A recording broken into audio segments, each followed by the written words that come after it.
Hello, we're going through the setup for All-State Orchestra recording. We have the mic preamp on.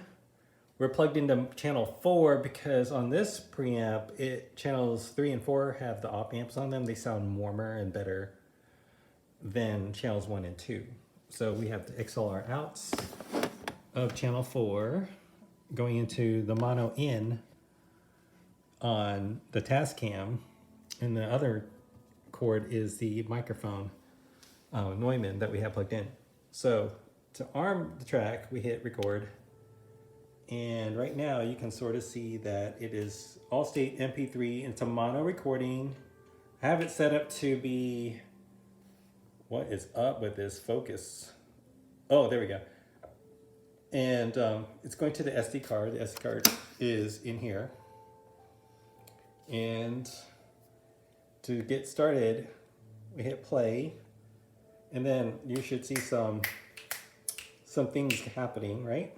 And we're keeping the levels pretty safe, maybe peaking around negative 6-ish, or normal fortes around 12. And when we have spikes, then you want to go to maybe negative 6. And it's recording right now. You see the counter going, and it's file number 11, All-State. And if I hit pause, it'll stop the recording, and now it's file number 12. You keep track of what file names there are, because after each performer, you're going to hit stop and take out the SD card and put it into your computer and manage the files. So you have to keep track of the student's name and what they played, plus what their file names are, so you can drag them into your computer and then copy those folders, those files over to the right folder and put it on the thumb drive that they're going to give you. And let's talk about mic placement. And also, always wear your headphones. And of course, the volume is not how loud they're actually recording, but how loud your headphones are. So monitoring the volume meters is definitely critical to having a standardized unit of measurement of where the volume is. Okay, so always reference this and not headphone volume as how loud the performer is playing. Okay, and also keeping the peaks out of the preamp. The preamp doesn't really peak that high, so we're always good to go. And we can always dial it down.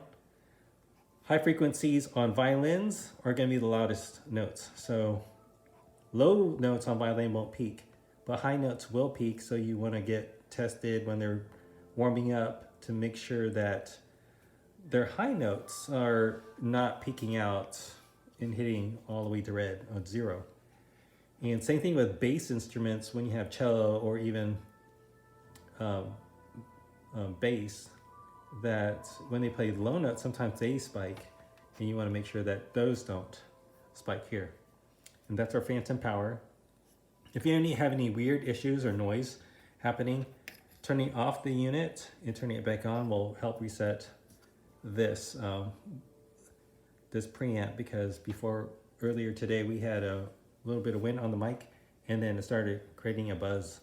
So by power recycling this unit, it kind of helped reset the circuit. For some reason it freaked out, and that's a rare occurrence. You probably never have to do that. I just wanted to mention that because it happened to me today. So let's talk about mic placement. This is a standard, we're going to go over the shoulder like we talked about, and for people standing up, and you're going to hold this for me for a sec, and I'm going to adjust this. We're going to move it down for bass and cello. Of course, we're not going to go all the way up. We're going to have it lower, and always loosen what you're moving. And maybe that's too low because the bass is standing up. But if this cello is sitting down, you might have to go lower to get lower on the instrument. And not that close, of course. We're going to be further out, letting the instrument have at least 3 feet or 4 feet or of space to breathe a little bit. And you'll hear if it sounds like way too close, because you'll hear scratchiness in the sound. You don't want any scratchiness. And also, if you have to be slightly off to the side of the instrument, like I'll stand from this side so you don't see that, but if you're off to the side of the instrument, that might be a good spot. But low is going to be great. Cello for bass, you're going to be standing, so a little bit like that. Even aiming up the instrument is good because it helps get some of the high frequencies a little bit too, while getting some of the low, so you can experiment with that. And violin, viola, it's going to be different because we're going to raise this up.